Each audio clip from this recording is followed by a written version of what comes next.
Sí, ya me pasó. No se puede abrir si viene alguien desde afuera. ¿Entra bien la queda?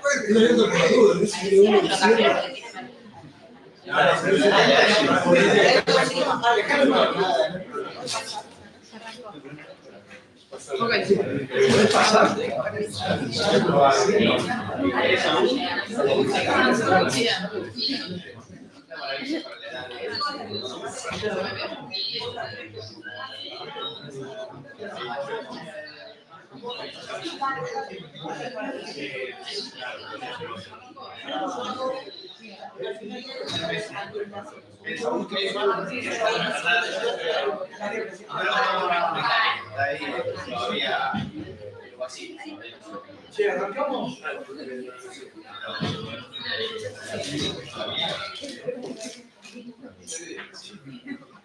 Sí, esto genera cierta formalidad incómoda, pero tratemos de hacer un encuentro lo más informal posible. La idea es juntar las cosas que venimos trabajando tanto desde el área del mercado de trabajo como de políticas públicas. Hay un área en común, que es toda la discusión de informalidad y protección social, y eso es lo que tratamos de trabajar. Como estamos vinculando dos grupos que venimos trabajando, obviamente dialogando, pero trabajando de manera separada, puede haber lo interesante de esto es dialogar entre las dos grupos. Y digamos, vamos a tratar de hacer presentaciones de distintas cuestiones, vamos a ir hablando cada uno de nosotros. Tratemos de hablar una hora y dejar tiempo para discutir después, pero yo diría que en la medida posible tratemos de hacer diálogo, si no quieren discutir, interrumpa, no, tratemos de hacer lo más dialogado posible. Y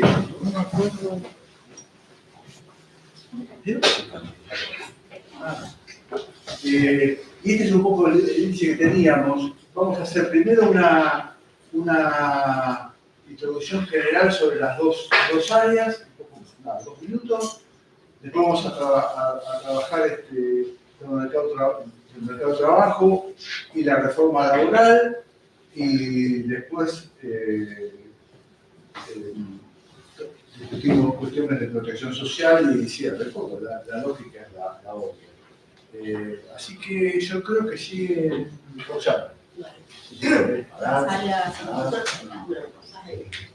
Bien. ¿Pasamos? Sí.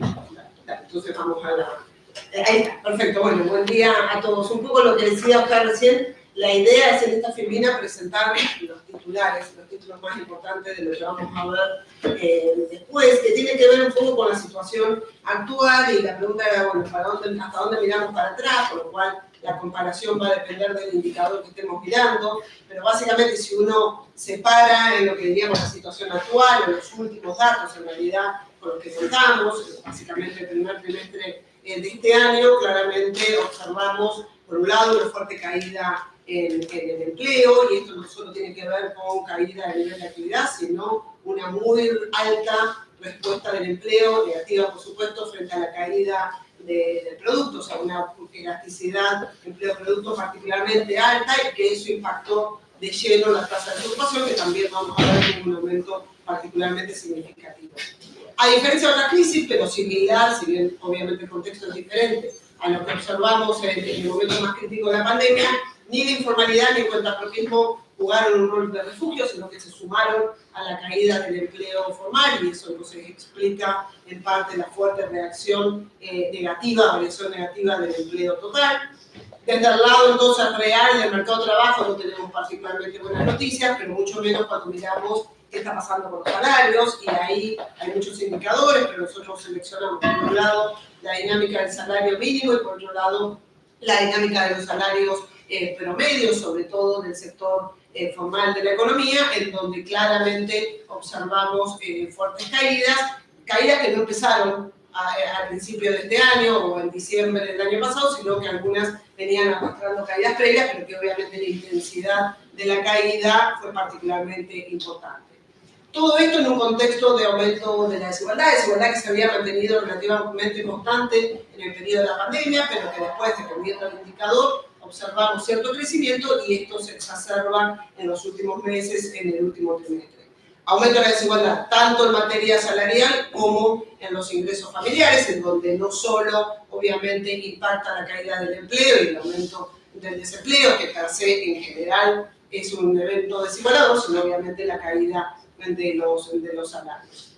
Mayor desigualdad, menor masa total de ingresos, obviamente repercute en el aumento de la pobreza que el último dato que tenemos oficial, podríamos hacer especulaciones, pero el último dato certero es del segundo semestre del año pasado, por lo cual los datos que vamos a estar mostrando son relativamente positivos para lo que nos vamos a encontrar en el primer semestre. De ahí no solo está el aumento de pobreza, indigencia, que ya conocemos, sino una fuerte y creciente asociación entre características del puesto de trabajo y pobreza, o sea, lo que llamamos pobreza laboral, ¿no? que claramente viene aumentando y que esperamos que, dada esta situación, tenga un salto importante en el primer semestre de este año. Entonces, un poco la idea de los minutos que vamos a tener después es desarrollar o mostrar algunos indicadores principales de cada una de estas tendencias que estamos mencionando.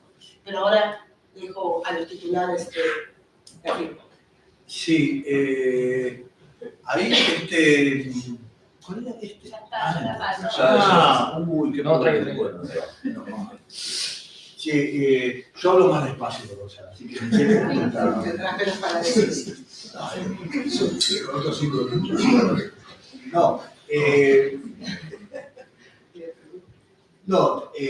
La protección social, como consecuencia de las características del mercado laboral, de elevadísima informalidad, tienen los problemas que tratamos de sintetizar ahí, que son los que vamos a ver después, digamos. Entonces, y ahí los ordenamos de acuerdo a la clasificación tradicional de la OIT, con los 4 pisos de protección social.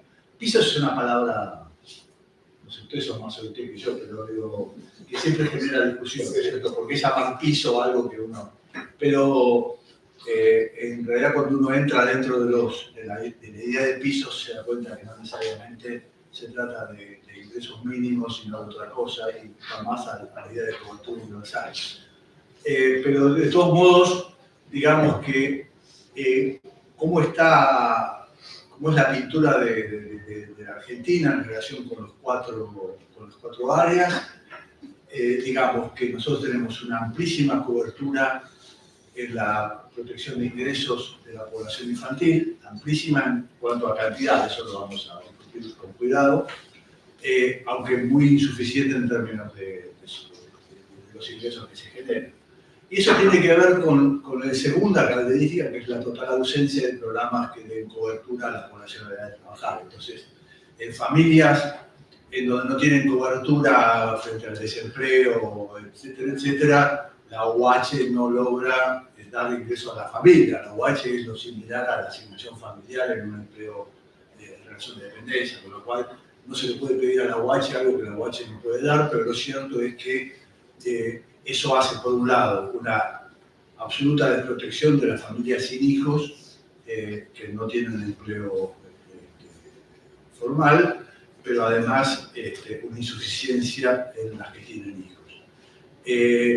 En relación a la población adulta mayor, como sabemos, nosotros tenemos una cobertura elevadísima, aunque no contributiva, y eso genera problemas tanto de equidad horizontal, pero básicamente genera problemas de sostenibilidad y dificultades en el diseño de la política. Y por último, tema de salud, nosotros tuvimos varios seminarios sobre este tema específico, es un tema muchísimo más complejo.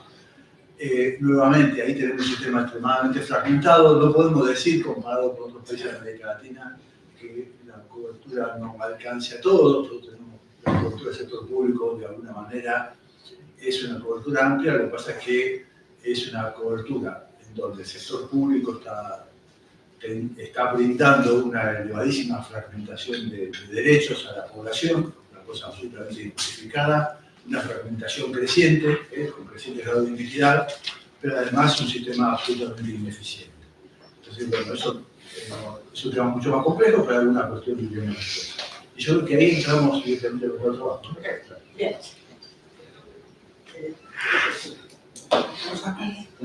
¿Uno más? Sí. Bien, gracias. Entonces, a ver, empezando por los indicadores principales del mercado de trabajo, aquí tenemos la tasa de desocupación, la tasa de participación y la tasa de ocupación. Pusimos el primer trimestre del 2019 para tener comparado con el primer trimestre del 2024 y tener algún panorama previo a la pandemia. Bueno, ahí ya lo que sabemos respecto a la pandemia, la fuerte contracción del empleo entre el primer y especialmente el segundo trimestre del 2020, y a partir de allí, si uno mira efectivamente el empleo, empieza la recuperación, que más o menos alcanza los valores pre-pandemia en el tercer trimestre del 2021. Si uno se paraba en ese momento, era del grupo pequeño de países que habían logrado recuperar la tasa de ocupación previo a la pandemia ya por el tercer trimestre del 2021. De hecho, si uno mira algunos países como Chile, Costa Rica, por ejemplo, todavía no recuperaron la tasa de ocupación, con lo cual en el contexto regional eso era una noticia relativamente positiva, y a partir de ahí, una vez que volvimos, digamos, a la estancia inicial previo a la pandemia, veníamos recorriendo un camino con ciertas fluctuaciones de crecimiento del empleo en más o menos en 9 trimestres, o sea, desde el tercer trimestre del 2021 hasta el cuarto trimestre del año pasado. Ahí se corta esa serie y es donde vemos la caída en la tasa de ocupación, caída de alrededor de 2 puntos porcentuales, que si queremos obviar alguna cuestión o dejar de lado cuestiones de estacionalidad, podemos compararlo con igual trimestre del 2023 y que la caída menor, pero también se observa una caída en la tasa de ocupación. Esa caída en la tasa de ocupación se refleja completamente en el aumento de la tasa de desocupación. Tasa de desocupación que aumenta 2 puntos respecto al trimestre anterior, aumenta menos respecto del igual trimestre del año pasado, pero de nuevo, en ambos casos tenemos una contracción del empleo y un aumento en la tasa de desocupación. Tasa de desocupación que aumenta exclusivamente por la caída de la tasa de ocupación, porque como verán, la tasa de participación económica en la comparación interanual o en la comparación trimestral está o constante o con leve caída, con lo cual claramente no es un factor de oferta, sino claramente un factor de destrucción de empleo, lo que explica este aumento importante en la tasa de desocupación.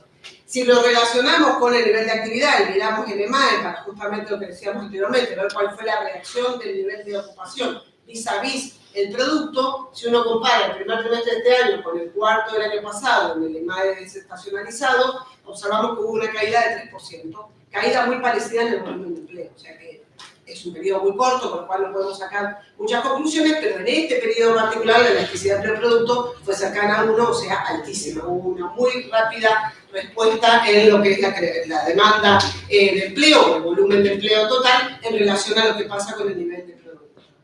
Si miramos, la siguiente, por favor, si miramos un poco la composición interna de este empleo, y en este gráfico grande lo que tenemos es la evolución total del empleo, empleo asalariado formal, empleo asalariado informal, y en el gráfico más chiquito vemos la composición entre empleo asalariado e empleo independiente, nuevamente desde previo a la pandemia, para un poco mirar el contexto que teníamos previamente, la fuerte contracción en el empleo informal en el contexto de la pandemia, y por lo tanto la caída algo paradójica de la tasa de informalidad en el contexto más crítico de la pandemia, pero consecuencia de una mayor contracción del empleo informal respecto al empleo formal.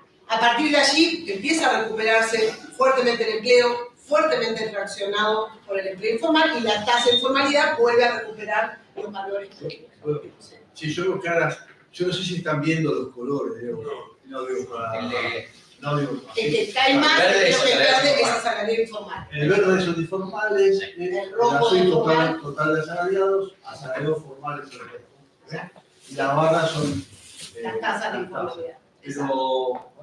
Pero pregunten si tienen... Sí, no pongan acá.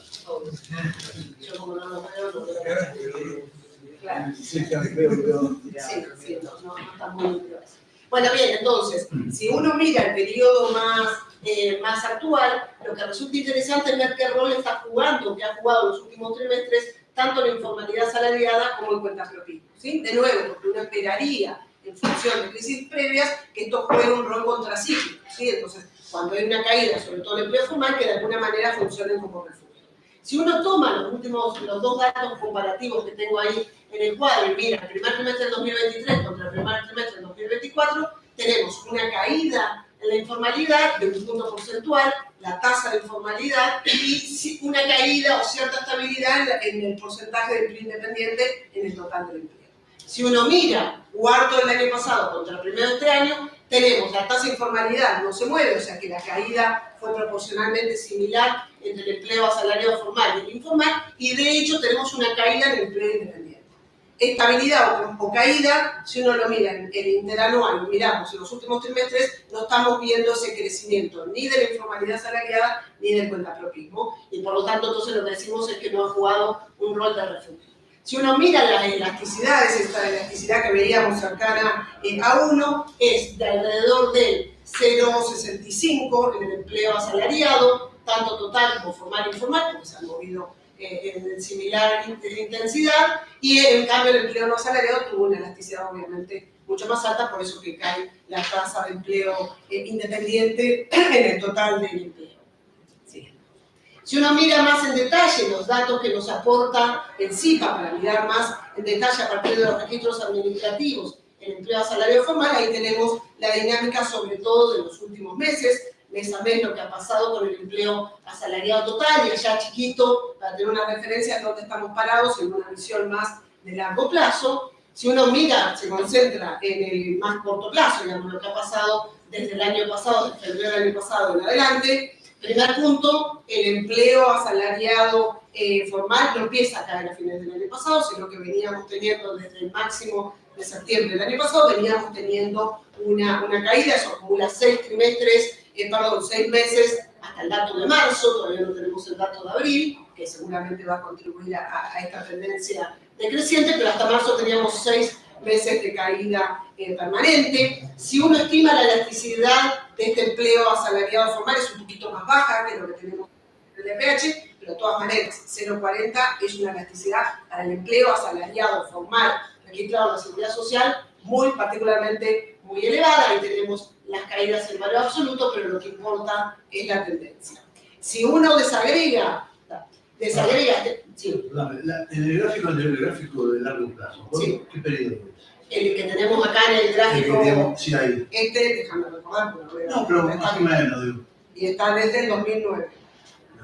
Y estábamos en el nivel más alto. 2012. 2012. Estábamos en el nivel más alto de 60. Exactamente. Sí, exactamente. Claro, sí, por eso a propósito lo puse para ver desde dónde estamos cayendo. A ver, lo mismo podríamos decir con la tasa de desempleo. Oscar. Si uno mira el 7% de ahora, claro, en términos históricos, en términos post-90, no es una tasa particularmente elevada, pero la de 5,7 que teníamos a fines del año pasado era particularmente baja. Una tasa que estaba por debajo del promedio que habíamos tenido post-pandemia, ¿no? Desde ahí esto ha aumentado 2 puntos, y por eso, en términos de nivel, todavía sigue siendo una tasa baja, pero bueno, hay que ver desde dónde estábamos partiendo, ¿no? La curvita, que justo antes de la recuperación de la pandemia. ¿Cómo Salvador? La curvita, justo antes de la recuperación, que llega un pico y después, bueno, empieza a caer un poquito más. ¿Es la pandemia o es aún? El bache. El bache ese, sí, no me acuerdo ahí, yo no estoy viendo exactamente los meses. Un tercio son allá 5 años. ¿Cómo? Y es de Por eso, 2020, sí, lo que no sé, el momento más crítico, no sé, ahí el valle debe haber sido, no me acuerdo si fue en el segundo, debe haber sido entre el segundo y tercer trimestre del 2020, ¿no? Pero sí, la caída, efectivamente, sí. Y ahí miren el gráfico también del empleo asalariado formal, ¿no? El empleo asalariado formal del sector privado, ¿no? El grafiquito chico. Si uno mira el gráfico más grande, ahí separamos el sector privado y el sector público para que vean que, por supuesto, si uno mira el periodo final, ambos contribuyen a la caída, pero las dinámicas son distintas, ¿no? Y si uno mira en particular el empleo asalariado formal del sector privado, la caída ya venía un poquito de antes, digamos, ¿no? Después de agosto que teníamos el máximo, tenemos una caída permanente que obviamente se intensifica entre diciembre y enero de este año con una elasticidad de 0,43, o sea, un poquito más alta que el 0,39 que veíamos para el total del empleo asalariado formal, que de nuevo más baja que lo que uno obtiene en el EPH, pero que es una tasa particularmente importante, y ahí hay algunos números como para tener la magnitud absoluta de la pérdida de empleo del sector privado, empleo asalariado formal, 140.000 puestos de trabajo desde agosto hasta ahora. De nuevo, entonces, en términos de intensidad es una intensidad particularmente alta, y no solo por la intensidad de la caída de productos, sino por la respuesta alta, no solo del sector informal o del apropismo, sino también lo que llama particularmente la atención. ¿Por qué? Porque estamos pensando que es el primer trimestre de la compulsión, digamos. Uno esperaría, y así lo hemos observado en crisis anteriores, que haya un rezago en la respuesta, sobre todo en el empleo asalariado formal, digamos, no se les pide inmediatamente, más allá de que acá uno todavía no tenemos información para saber si lo que está traccionando es la menor tasa de entrada, algo en ese sentido nos dice la encuesta de indicadores laborales, o las tasas de salida. Pero como sea, digamos, es una respuesta en el volumen total de empleo particularmente intensa en un periodo tan corto. Si uno mira además cómo se ha extendido esta caída a nivel sectorial, los rojos son los negativos, son las variaciones del empleo mes a mes, y los rojos, o no sé el color que se ve acá, es el negativo, el gris es el positivo. Y verán que se va haciendo cada vez más rojo, o sea, esto no solo ha sido la intensidad, sino que se ha desparramado en casi todos los sectores, y sobre todo si uno mira marzo, salvo hoteles y restaurantes, que dio algo positivo, débilmente positivo, en el resto de todos los sectores están reduciendo su volumen total de empleo. Una cosa para actualizar, no tenemos todavía los datos del CIPA de abril, pero sí tenemos lo de la encuesta de indicadores laborales, que es una encuesta que se hace a las empresas de más de 10 ocupados y que nos actualiza la información anual. Primero, en marzo, se ve también en la I, consistente con los registros administrativos, una caída generalizada, y fíjense que el volumen de caída que da la I es parecido a marzo. En abril, a pesar de que el EMAE no está cayendo con la misma intensidad en abril respecto a marzo. O sea que tendríamos acá una caída en el volumen de empleo que va más allá de la caída del producto. Rapidísimo, porque acá me están diciendo que ya estoy terminando con mi tiempo. ¿Qué pasa del lado de los salarios? Que era lo que decíamos anteriormente. Acá de nuevo podríamos poner distintos indicadores, pero nos pareció que era interesante mostrar qué pasaba con el salario mínimo y con las remuneraciones promedio de los asalariados formales del sector privado. En ambos casos operaron una una invertida, ¿sí? Lamentablemente, que nos deja al principio de cierta historia. Si uno mira el salario mínimo, los datos que están puestos iniciales antes de las dos caídas que vemos en el salario mínimo, en el salario promedio, son datos de los 90, 2001, 2002. ¿Sí? Entonces, si uno mira el gráfico a la izquierda, que es el salario mínimo, toda esa vuelta después del crecimiento fuerte que tuvimos desde el 2003 hasta el 2007, 2008, 2009, volvemos a valores similares a comienzos del 2002 y algo mayores al promedio de los 90. ¿Sí? Algo, fíjense ahí el dato del índice, está algo similar al promedio de los 90.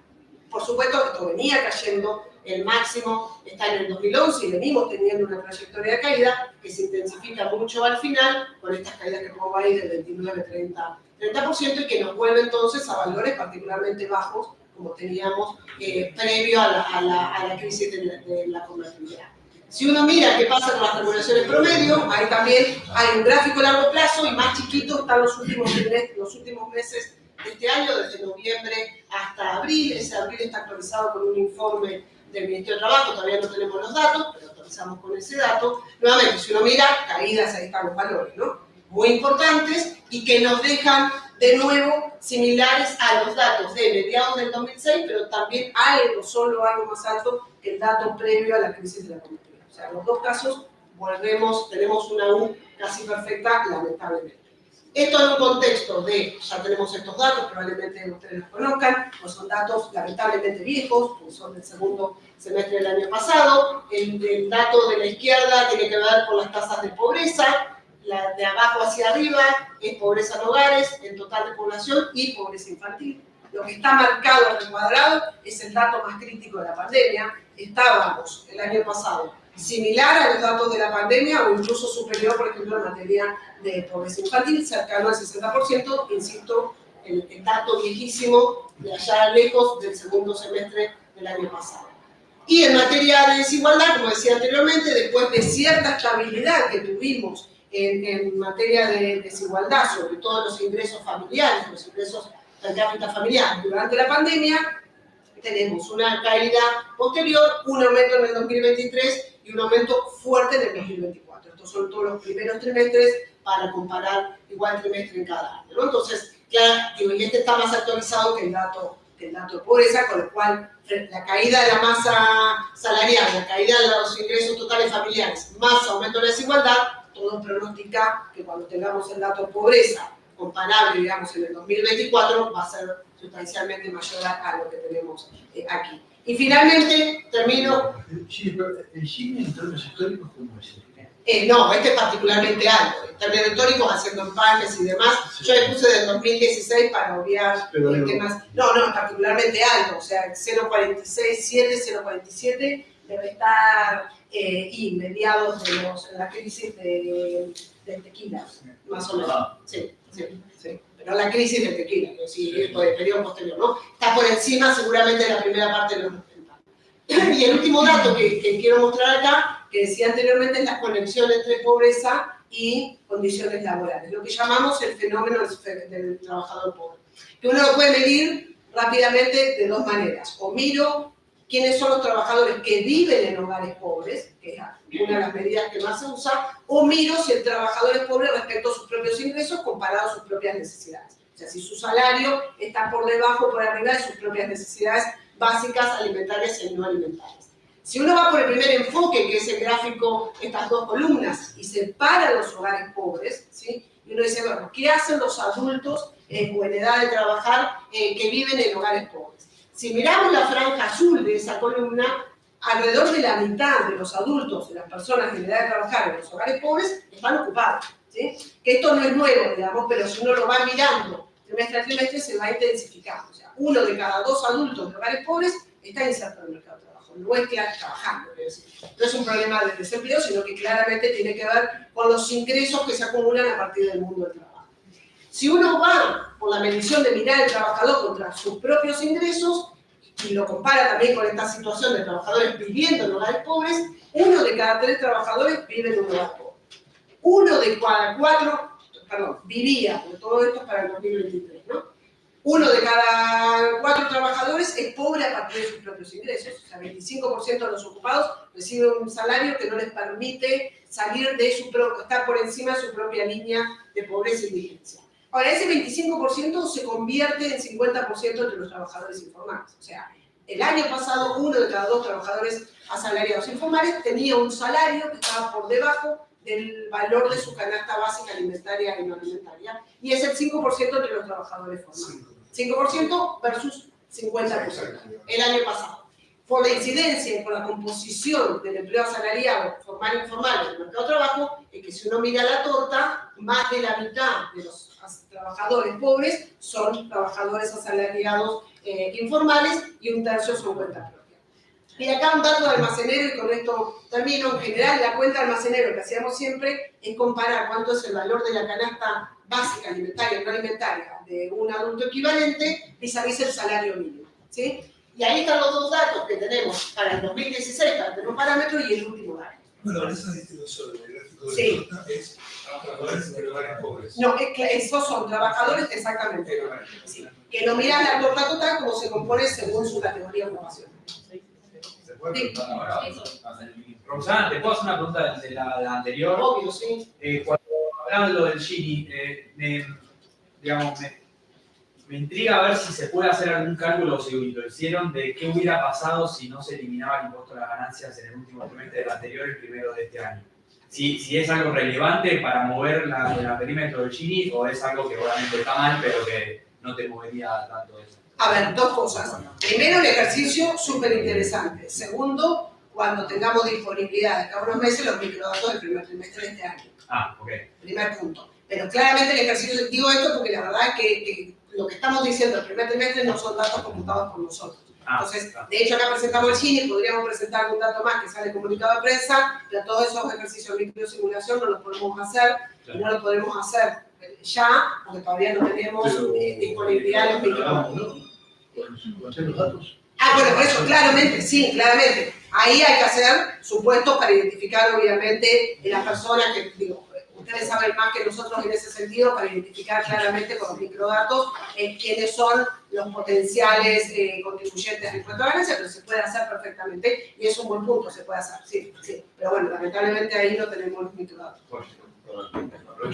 La remuneración promedio que mostrabas en unos gráficos anteriores, sí. La remuneración promedio real, ¿eso era de los formales de...? Asalariado del sector privado, no, registro administrativo. Ahí está. Registro administrativo. Está bastante chato en los 90. Sí. Sí. Sí, bueno, pero digo, esto porque son justamente los asalariados formales, digo, podrías hacer lo mismo con la EPH, Claro. siempre tenés diferencias, en los salarios, digo, no solo en el nivel, obviamente, sino que no necesariamente las dinámicas son similares, pero, Claro. digo, la idea de que vos tuviste este crecimiento, esta U y estás volviendo, también la observás en... Encima, igual se fue despegando del dato de la EPH para el formato. Por eso digo, sí. Ok. Sí, por eso digo, si acá pusiéramos, tratáramos de identificar el grupo lo más comparable posible con esto, porque recordemos que el EPH no tiene cobertura nacional, con lo cual hay muchas diferencias que hacen que la comparación uno tenga que tomarlo con pinzas, pero tenés esta dinámica de fuerte recuperación post-convertibilidad y de caída como venimos observando acá,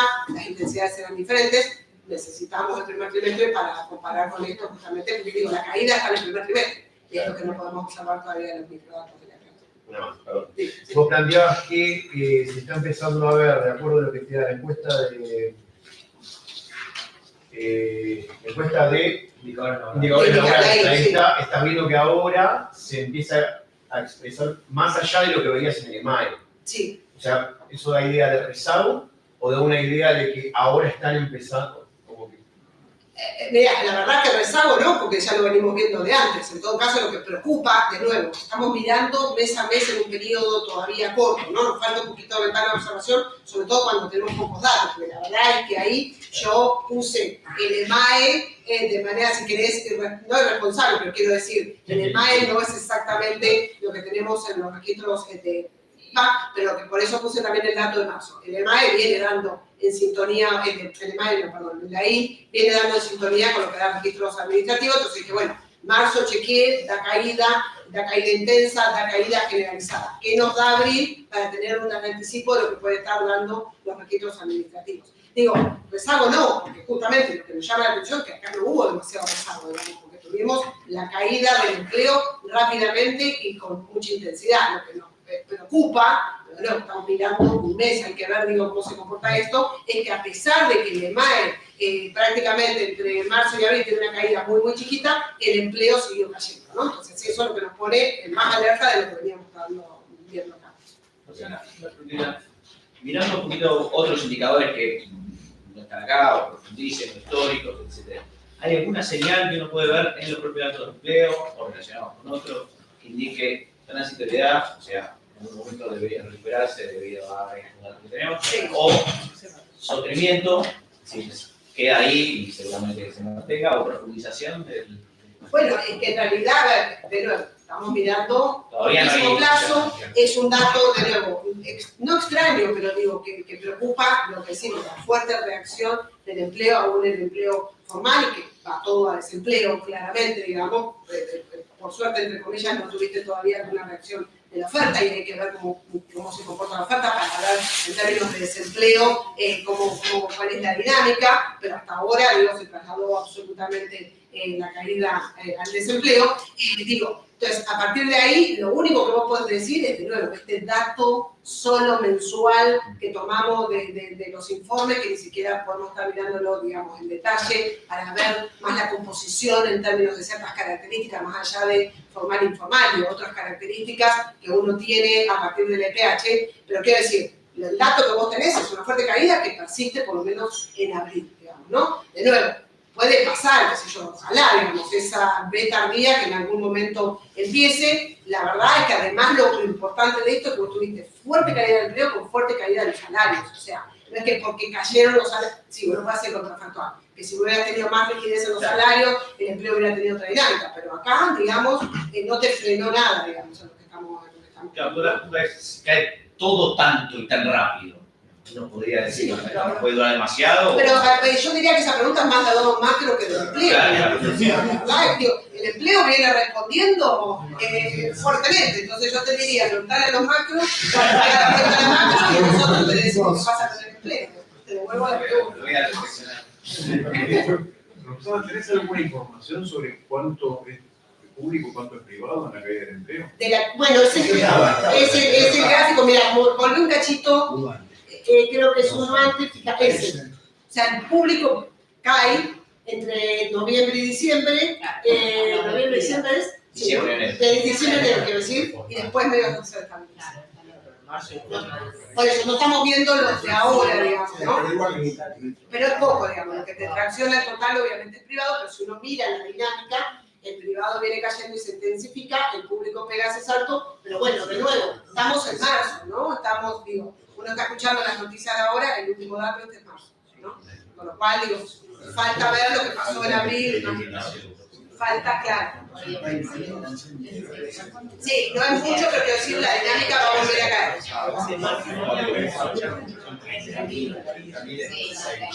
Exactamente, por eso no mueve, pero mueve. Bien, yo terminé.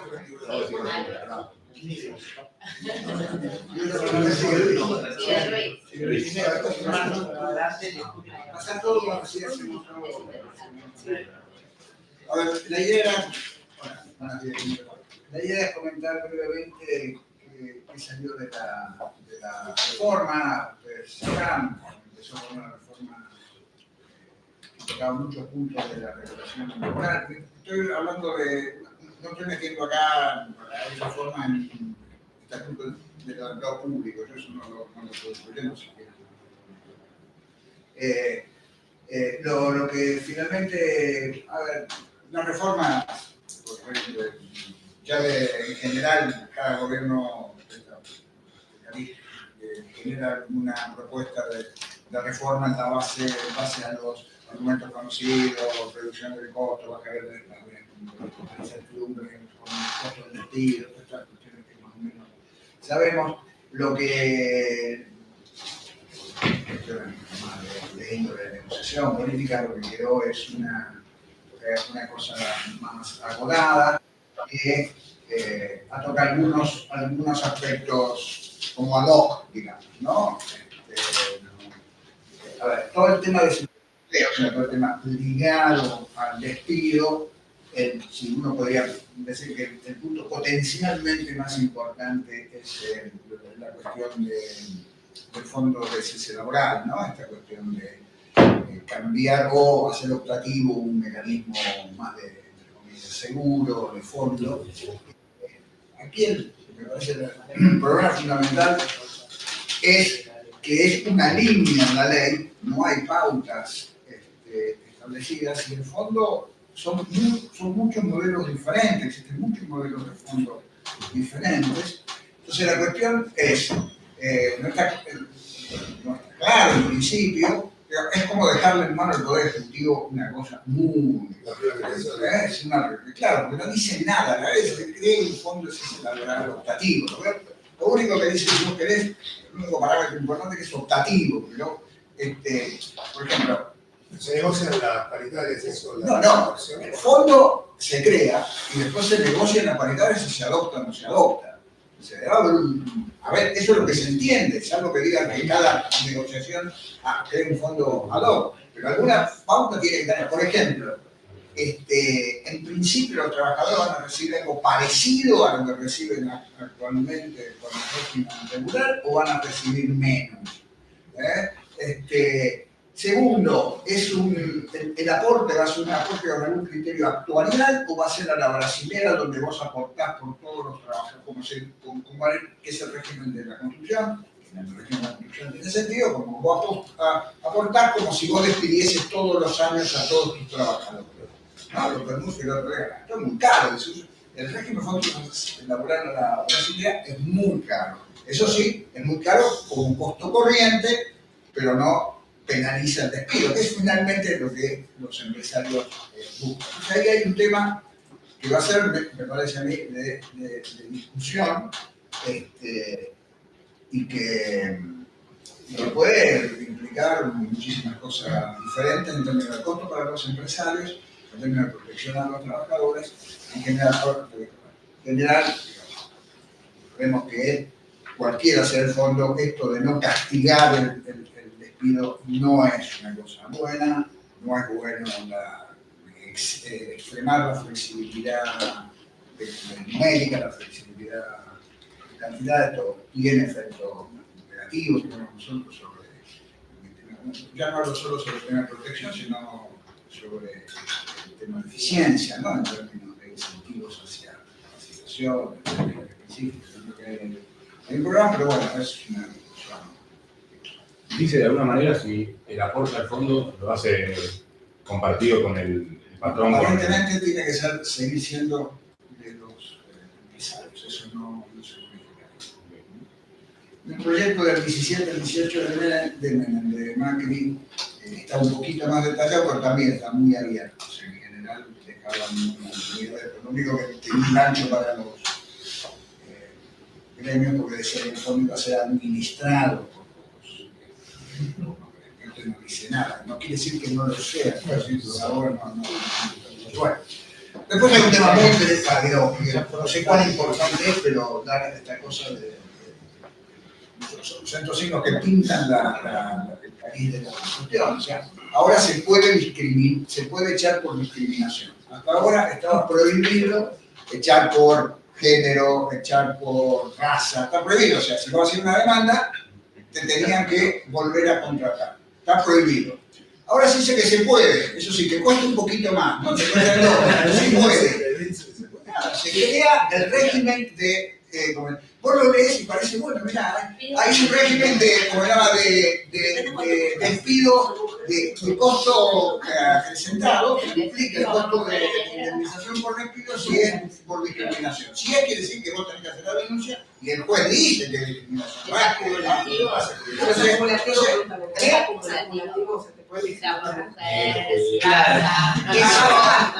mercado paralelo. No, es 0-1. 0-1.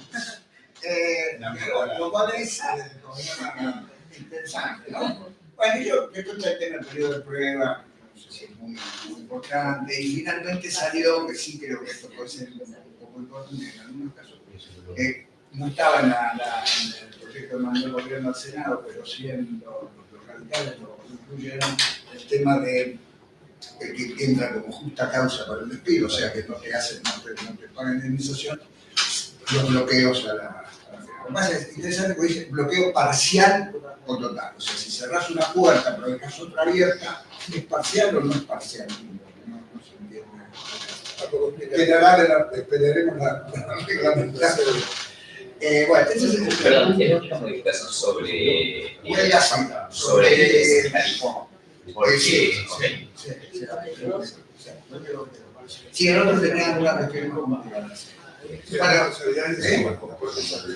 todo sí, eso sí. Bueno, después hay un tema de simplificación registrada. Trabajo. Hay un tema de tercerización, que es un tema más, un tema más legal, que había algunas dudas sobre quién registra el trabajador tercerizado. Por ejemplo, la ley decía el trabajador, la firma principal, ¿no? La principal está obligada a, y acá dice puede recibir, acá una minucia no me quedé claro con eso. La licencia para estantes en el sentido de que antes podían trabajar 30 días antes del parque se le da los empresarios. En principio no está claro, ¿no? El argumento es que las trabajadoras quieren trabajar más, entonces implementemos el derecho, ¿no? Claramente hay un problema de renunciabilidad del derecho, rompe la idea de renunciabilidad del derecho de Perdón, pero el plazo sigue siendo 3 meses. El plazo no cambia, pero vos podés hacer... En general, las que tienen un hijo prefieren quedarse más tiempo del bebé. Exacto. Sí, pero hay un problema sanitario que en términos de acercarte a... ¿Quién decide si trabaja hasta 10 días antes? Antes no se podía trabajar hasta 30 días Las antes. mujeres no usaban la fecha de parto para... Eso es así. Sí, el problema es que las madres quieren hubiesen extendido el periodo de licencia corta. Y hay o había proyectos de ampliar licencia que quedaron a mujeres y a varones. Y después se argumenta que uno de los objetivos que normalmente se argumenta es reducir la litigiosidad. Yo creo que hay un conjunto, la lista supone, hay un conjunto de medidas que están al final que me parece que lo que van a hacer es incrementar la litigiosidad. O sea, hay un conjunto de medidas que lo que promueven, el gobierno no va a decir, es la deslaboralización de la relación laboral. O sea que hay cosas que no deberían ser laborales. Es un contrato, en vez de volver al ver, es un contrato de comercio, no un contrato por ejemplo, la ley dice, vuelve a decir qué contratos no están cubiertos por la legislación laboral y dice que los contratos comerciales no están regulados por la ley.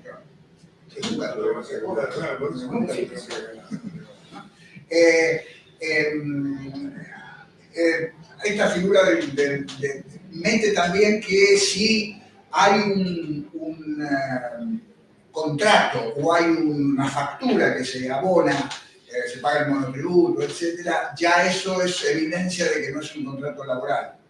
Lo que quiero decir es que no va a caminar esas cosas si alguien hace una denuncia, porque no se eliminó un decreto que dice que lo que prima es la realidad, no la formalidad. ¿No? Si vos vas todos los días, haces un horario, sos un jefe, aunque firmes para el monotributo y firmes un contrato y digas que sos cuenta propia, no sos cuenta propia. El juez seguramente va a dictaminar que es una relación laboral. Se va a generar. Yo no digo que no tenga ningún impacto, no todos los trabajadores en contextos como este van a hacer una denuncia, una demanda, como eso, pero quiero decir, en última instancia no hay, es un cambio que hay una contradicción entre estos artículos y el artículo este donde claramente habla de lo que importa es la realidad en términos de la relación. En el caso de los leyes marcos en el sector público. En el sector público. Si no, teóricamente en el sector público hoy existe eso, sí, claro, y si vos haces una demanda la vas a ganar, no hay duda. No vemos que haya muchas demandas, ahí el tema más simpático, digo, es elimina las multas al trabajo no registrado, ¿no? Hoy, cuando identifican que tenés un trabajador no registrado, obviamente tenés que pagar lo que debes, y además una multa al trabajador, lo cual es obvio, porque vos le hiciste un daño al trabajador, no lo cubriste por la obra social. Entonces, eso se elimina. Yo nunca leí un argumento de por qué eso es así. No es como eliminar ¿cómo se dice?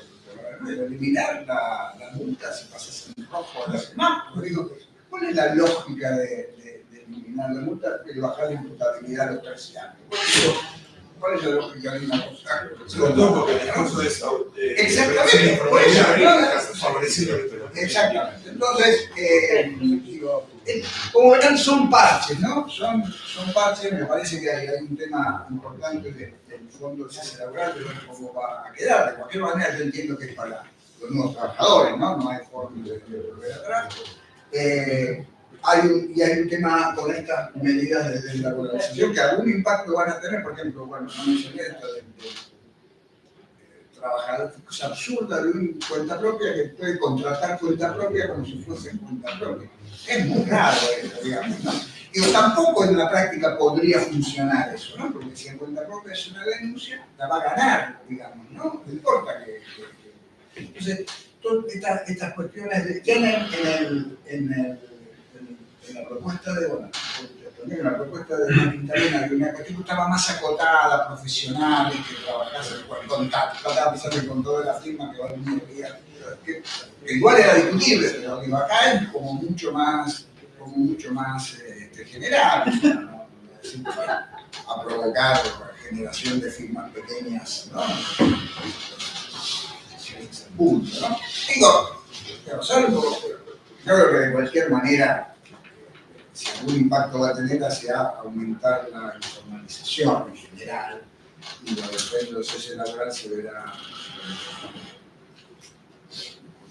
Poco no se me hacen preguntas. Me da la sensación de que está para una charla entera. Sí, por eso, digamos. En realidad, todos los temas que estamos tratando hoy son todos para una charla específica, un pantallazo general. Comentario más visual, más que parches son agujeros, ¿no? No, bueno, parches respecto a si vos veías el proyecto más grande. No, ahora viene a ser una parte más de analizar los temas de protección social. Eso consta. ¿Qué implica la realidad de eliminar al sindicato como actor en el no se trabaja como registrado? ¿Qué tanto interviene realmente en la Mucho. Interviene en general, el laburante recurre a la comisión interna. Eso. Yo quiero ser honesto, no tengo, creo que no sé cómo se concreta, porque finalmente el sindicato le parece al trabajador que haga la denuncia del trabajador y no la haga el sindicato. Yo creo que esto está, lo que elimina la figura del sindicato como actor en la demanda, ¿no? Porque yo veo que hay más una pregunta para abogados, cuál es el impacto real de eso. Digo, yo lo que digo, estos son más bien importantes para dar el matiz que tiene la reforma, ¿no? Hacia allá apunta en general. Yo creo que en la práctica este no es un punto importante, yo caracteriza, digo, en general, a lo mejor en algunos casos sí, ¿no? Me parece que es una cuestión más formal que de otra naturaleza, pero obviamente no tengo, no sé, cuál es el potencial impacto que tiene. ¿No? Como decíamos antes, sobre todo en la protección social, cada área tiene una lógica diferente, da para desarrollos largos. Vamos a hacer un pantallazo general tratando de vincular los elementos con las cuestiones del mercado laboral, sobre todo la informalidad. Recordemos que la idea propia de protección social, como reemplazando la vieja seguridad social contributiva, tiene que ver con la gran informalidad que tienen nuestras economías. Sobre eso, en los últimos tiempos viene la preocupación del cambio técnico y de mayor informalidad, y ahora nos trae la mención de que las normas nuestras también promueven la informalidad, por lo cual, para cada área de la protección social uno debería estar pensando cómo reacciona en una menor cobertura contributiva y una mayor demanda de fondos, de recursos tributarios para atender a los no cubiertos, o si avanzamos hacia un mundo de menor cobertura y de protección, ¿no? Eso es un poco la discusión. Entonces nosotros vamos a repasar rápidamente con esa lógica cada uno de los 4 elementos. Creo que arrancás vos con el tema de... Primero, protección de ingresos. Cuando hablamos de protección de ingresos, como mencionamos al inicio en la próxima, podemos diferenciar 3 grupos, ¿no? Por un lado, los adultos mayores que están fuera de esta discusión y que enseguida volvemos en la situación previsional. Por otro lado, los adultos que no tienen hijos a cargos, o la situación de los adultos en general. Y en tercer lugar, los niños, que son de alguna manera el grupo más protegido y sobre el cual avanzó más nuestra institucionalidad de protección de ingresos, con una consolidación a partir de 2009 en adelante, donde la AUH, complementando a las asignaciones familiares contributivas tradicionales, establecieron este sistema universal o universalizante, en el sentido de que con distintos componentes, muy fragmentados, con dificultades y con desafíos que enseguida volvemos a ver qué es lo que nos para poder complementar ese grupo de los niños, de los menores de 18 años, con un ingreso universal o con lo más parecido a un ingreso universal, reciben cobertura de distintos componentes. Nosotros trabajamos sobre esto bastante, hicimos varios seminarios para poner en foco esa situación, dejando de lado la situación de los adultos mayores, de nuevo, que son los que tomamos desde el punto de vista previsional. Los adultos sin hijos, que francamente son los más desprotegidos, lo decía Oscar al inicio, y de alguna manera este gobierno también dio algunas señales de menor protección a ese grupo, ¿no? Reduciendo el potencial de trabajo, anunciando modificaciones a esos programas en el sentido de su destrucción, básicamente, con algunos anuncios que todavía no terminan de implementarse, sin que quede muy claro cómo se articulan con distintas prestaciones, etc. Hay una gran nebulosa respecto de qué es lo que está pensando hacer la gestión actual con los adultos de bajos ingresos, digamos, sin hijos a cargo. La situación de los niños sí se mantiene y de alguna manera podemos decir es el grupo que más cuidado o con el que más se mantiene cierta preocupación, y hubo algunos anuncios también en el sentido de la billetera, la única billetera disponible o los niños son la prioridad, la alfabetización para los niños pequeños en el sistema educativo, etcétera, etcétera. En esa lógica, la UH y todo el complemento de prestaciones es de alguna manera el programa o la iniciativa desde el punto de vista de los servicios sociales que más se mantiene con cierta estabilidad o que hay mayor preocupación con mantenerlo. Ese sistema, el sistema de la UH, que acá los tienen marcado con un cuadradito dentro de un marco de protección que combina componentes contributivos y no contributivos, se mantiene y mantiene una cobertura horizontal bastante amplia. Digo, esto referencia a otros trabajos que no viene al caso profundizar ahora, pero que nos dice que en el orden del 86%, entre el 86 y el 90% de los chicos están cubiertos, tienen algún grado de alcance de cobertura, combinando asignaciones familiares contributivas, asignación universal por hijo, que es no contributiva, pensiones no contributivas, otros programas, y los hijos de mayores ingresos, que de nuevo con la entrada y salida de ganancias genera distorsiones a esta pintura, pero que de alguna manera sostiene un marco, un set de respuestas que busca proteger a estos sectores. Niños, niñas y adolescentes. Digo, hasta 18 años. Es la cobertura de la niñez que articula con cierta automaticidad si uno es trabajador formal registrado. Entra dentro del mundo de las asignaciones familiares o de las exenciones de ganancias, si está por encima de ciertos ingresos, y si pasa a ser desempleado o informal, automáticamente, con un rezago relativamente bajo, cobra la UH y si no vuelve, y eso hace, y también estamos pendientes de los registros de los últimos meses, uno supondría un acompañamiento, un incremento de la AUH, de la cantidad de AUHs de los últimos meses, en consonancia con la caída del empleo formal que recién mencionaba Roxana y Luis, y al mismo tiempo un vaivén con las asignaciones familiares, que también tiene el problema no solamente de la formalización, sino también de los niveles de ingreso, donde la automaticidad, no sé si se dice así, de los topes, los límites, con la alta inflación y con rezagos a esas actualizaciones, muchas veces ingresos relativamente bajos quedan fuera de la protección de los salarios formales porque no se actualizan periódicamente con el mismo ritmo que la aceleración inflacionaria que tenemos en este esquema. Entonces podemos decir, por un lado, hay una cobertura bastante amplia con un núcleo duro de desprotección de 15%, 14%, dependiendo de la estimación. Hay una cuestión de cierta controversia con la cantidad de niños y demás, que todavía tenemos que resolver con una presunción importante que son los niños más desprotegidos los que están fuera. El otro 85-86% está dentro y es una buena noticia que se sostenga este marco.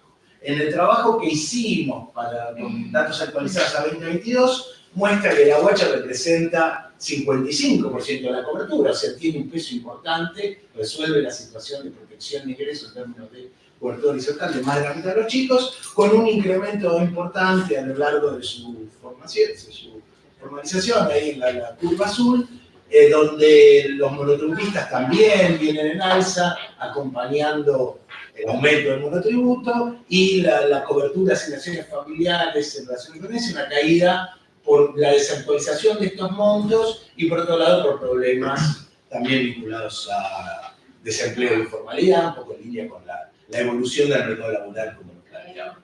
Perdón, pregunta. Sí. Con el gráfico que había mostrado antes de pobreza infantil, ¿está cubierto o tenés la información de qué prestación reciben los que son pobres o qué porcentaje de pobreza hay entre los que reciben AUH, asignaciones familiares?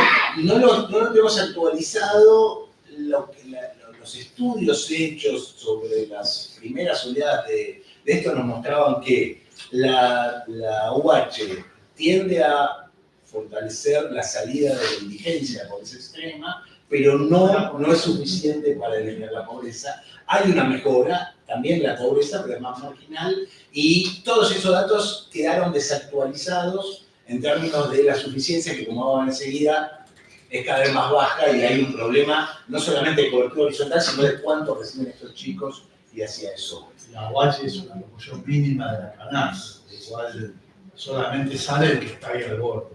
Y además está de la indigencia sale, de la pobreza prácticamente no sale, y la presunción es que en estos últimos meses no sale nada porque está por debajo todavía una distancia mayor.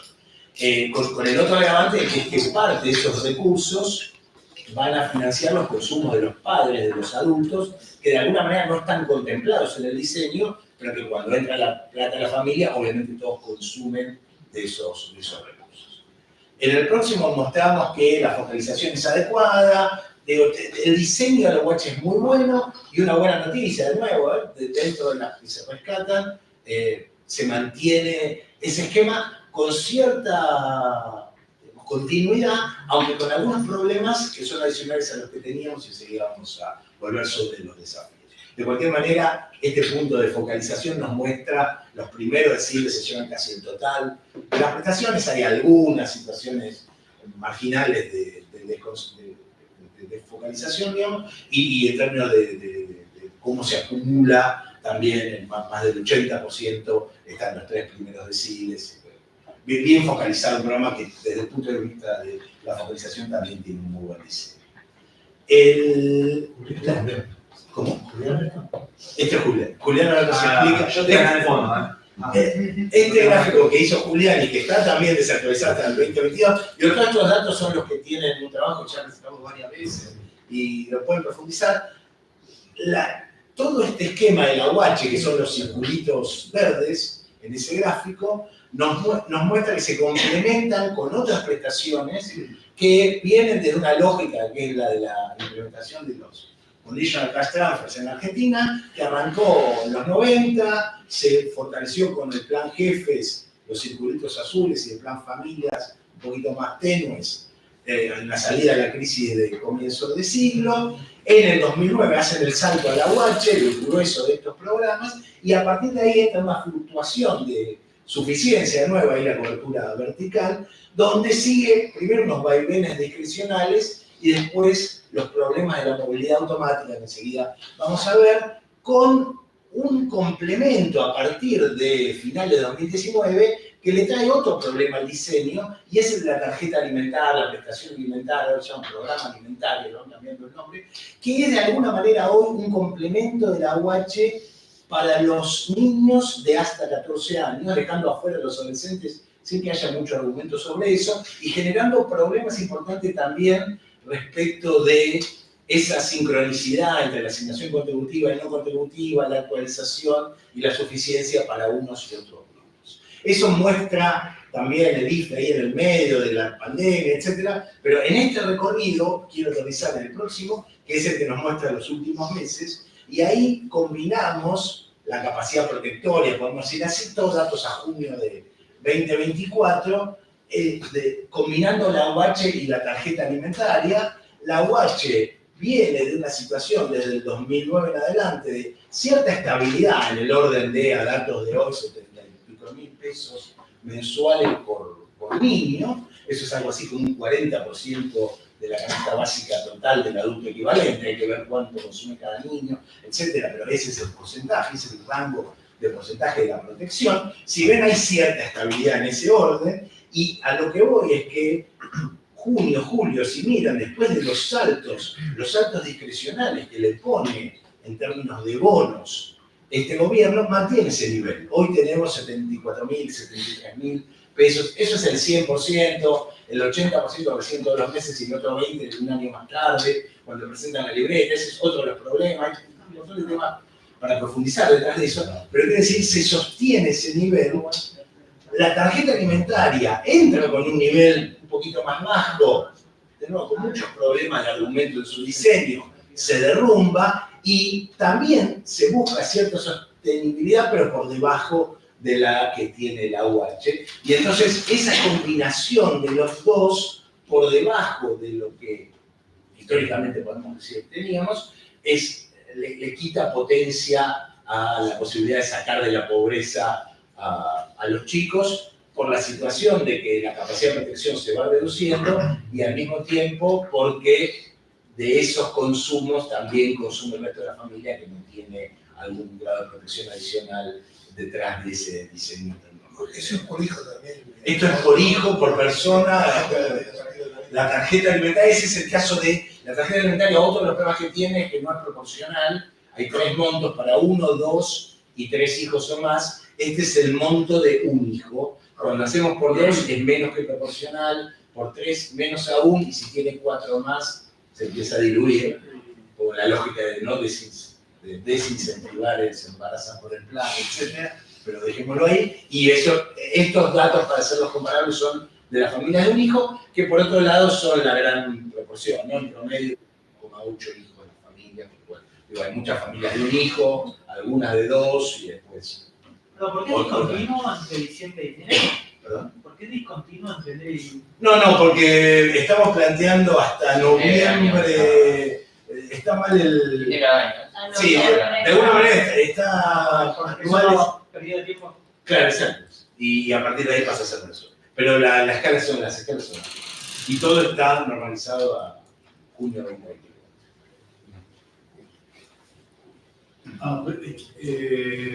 Saltamos a población adulta mayor. Obviamente, como ustedes saben, los problemas del sistema previsional son muy complejos y de larga data. No vamos a avanzar sobre eso, simplemente hacer el puente con los temas de informalidad. Como ustedes saben,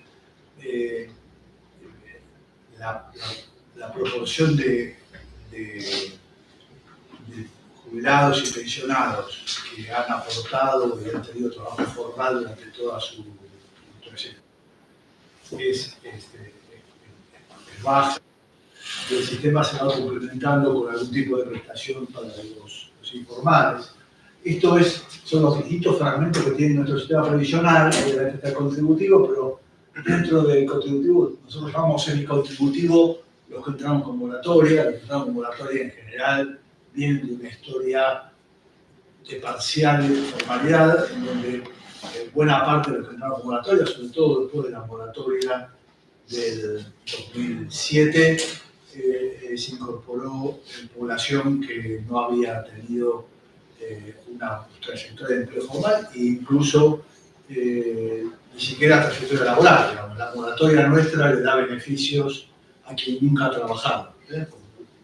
De hecho, una cobertura tan alta solamente es posible si los sectores de altos ingresos rentistas están cobrando jubilación, si no tendríamos esta cobertura. Entonces ahí hay un problema con la moratoria. Existe una no contributiva tradicional, que es la PUAM, la que se introdujo en el gobierno de Macri, que tuvo alguna discusión en los últimos años por la no inclusión de las mujeres de 60 a 65, y hay discusiones que van más allá de lo previsional sobre qué política seguir. Y después hay una gran cantidad de regímenes diferenciales. Están todavía vigentes de muy poco peso porque fueron reemplazados por las pensiones no contributivas que había instalado el Ministerio de Desarrollo Social. Si ustedes ven esto es lo de CIPA, este es el total de beneficios, como ven, ha subido notablemente después del 2003-2007, y la estructura es, el azul oscuro son los jubilados sin moratoria, 2 millones, algo así.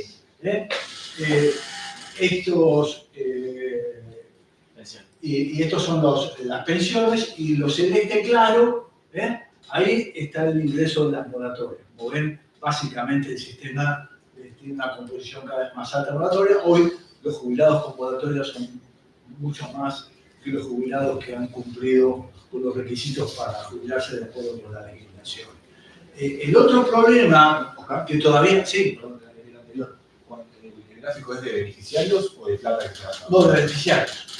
Cantidad de beneficios. Estamos cerca de 7 millones de beneficios, de los cuales menos de 3 son sin moratoria. Las personas. Sí, personas. Son beneficios, porque la persona puede tener 2 beneficios. Por eso hablamos de beneficios y no de persona. Entonces, ese es el problema de arrastre, que son las moratorias.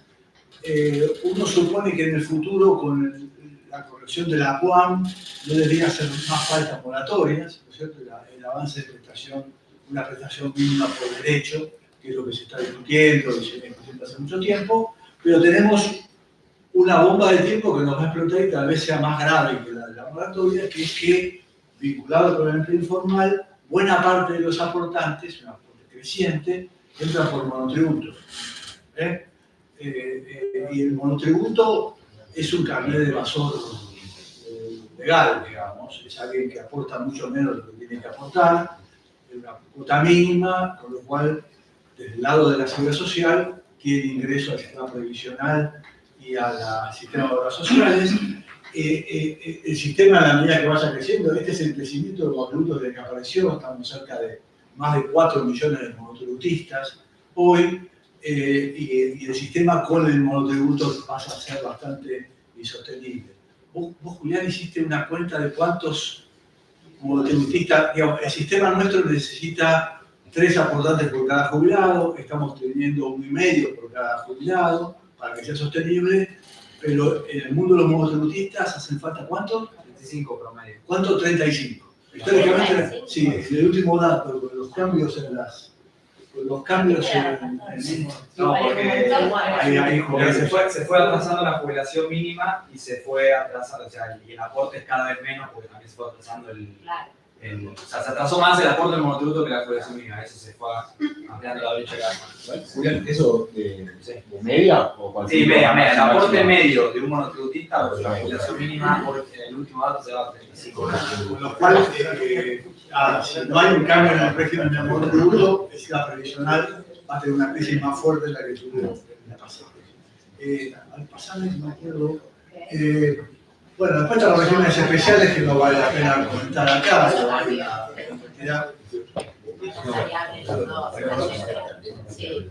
Y para pasar, bueno, los elementos de diagnóstico después los retomamos, pero que básicamente es eso. Lo que sí quiero decir es el gasto. El gasto era, antes de que esto cambió un poco el debate previsional hoy, ¿no es cierto? Antes de los ajustes, digamos, con la cláusula de movilidad, etcétera, el sistema previsional estaba gastando cerca de 11 puntos de producto. Cuando uno suma el sistema nacional con los provinciales, especiales, etcétera, y si uno sumaba el PAMI, que en realidad debía ser considerado parte de la protección de la población adulta mayor, porque principalmente estábamos en 12 puntos. Si uno mira la evolución, esto es como se llegó hasta el 17, bueno, dejémoslo, pasamos rápido así, y esto es el gasto previsional y resto de prestaciones sociales desde el 18 en adelante. Uno ve una fuerte caída, el gasto del CIPA en ese 12%, 11 era previsional y del 11, 9,6 era gasto de jubilaciones y pensiones nacionales, en caso de 9,6 a 6,2, o sea, hay más de un 3%, o sea, cayó la tercera parte del porcentaje del producto, hay 3 puntos de producto de ajuste del caso de las jubilaciones. Básicamente, el ajuste fiscal hoy es jubilación, ¿no es cierto? Digamos, jubilación es impuesto país, eran los 2 elementos del ajuste fiscal, con lo cual hoy la discusión es diferente, no sabemos si se va a consolidar este nivel de protección, ya está habiendo problemas de suficiencia dentro de los hogares de la población adulta mayor. Hay un tema con la justicia, digamos, mucho de esto va a dar origen a reclamo porque no se está cumpliendo con la normativa, pero de todos modos, hoy el lugar de donde se está discutiendo una eventual nueva reforma es un lugar muy diferente al que teníamos antes. Y esto, bueno, acá es un infográfico, ahí ustedes tienen el gasto en pensiones y el abierto moratorio no moratoria de los últimos 10 años, pero no es diferente de lo que vimos, básicamente como están pesos constantes, lo miramos de otra manera. Creo que hasta ahí llegamos, ¿no? Pasamos a... Bueno, el gasto, y esto es el gasto previsional con y sin bonos en porcentaje del producto. Esto es lo mismo, digamos, 6,2 que dije recién, era sin bonos, y le sumamos los bonos de 6,6, digamos, es apenas un margen sobre eso. Pero claramente, volviendo a la cuestión sobre la informalidad, el sistema previsional pareciera que va a seguir sufriendo la caída de los aportes contributivos y vamos hacia un mundo en donde necesariamente el sistema futuro va a tener que tener distintos fragmentos en donde el componente de pensiones no contributivas para la población que no logre cumplir los requisitos seguramente va a ser mucho más fuerte. Y pasamos a salud. Sí, perdón, el dato del 12% de gastos que teníamos hace un rato. Sí. ¿Qué consolidamos aquí? Consolidaba el sistema nacional. El sistema nacional, los precios tienen otras prestaciones sociales, no tienen solamente eso. El logo, ¿no? El cuadro. El cuadro del 17. Uno más. Acá vos tenés jubilaciones y pensiones de CIPA, otras pensiones del gobierno nacional, que no están en CIPA, son regímenes especiales, policía, fuerzas armadas, etc. Las no contributivas nacionales, entre la PUAM y la PNC, hay algo de combatientes que es nada, y las cajas provinciales, que eso es muy importante, 2,5. Eso no son regímenes especiales, son los regímenes propios de las cajas provinciales no transferidas. Eso te da un 11% de gastos de jubilaciones y pensiones, y le sumás un punto de PAMI. Hoy PAMI tampoco es 1%, el PAMI también, si fue un gran ajuste, hoy está menos 0,7 por ahí. Y el 6% último que vimos es los dos primeros. El 6% es el equivalente al 9% que era lo nacional. Vamos con salud. Bueno, salud vendría a ser otra garantía, ¿no? Salud, niñez, adultos mayores, y otra garantía tiene que ver con el acceso a la salud por parte de la población. A grandes rasgos acá les muestro una foto de cómo está organizado nuestro sistema. También tuvimos un seminario específico de salud. Estos son con los últimos datos que tomamos en un documento que hizo el Ministerio de Salud de coberturas de salud, que hay cada una de las autoras. Tomamos así distintas fuentes y tenemos la cobertura del subsector público, que ahí tenemos toda la población, pero ojo, porque ahí tenemos una gran disparidad a nivel territorial. En cada provincia el acceso a la salud efectivo por parte de la población es diferente, ¿sí? Los recursos y la disponibilidad de insumos disponibles, de médicos en cada localidad es completamente dispar, ¿sí?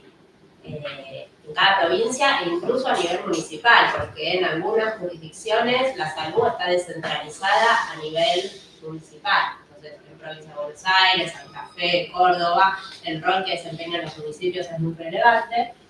Luego tenemos ahí un sistema de seguridad social, donde ahí tenemos distintas componentes, tenemos las obras sociales nacionales o sindicales, que concentran a cerca de 15 millones de afiliados, luego que representan el 32% de la población total. Luego tenemos el PAMI, ¿sí? Que son poco más de 5 millones de afiliados, 11% de la población total.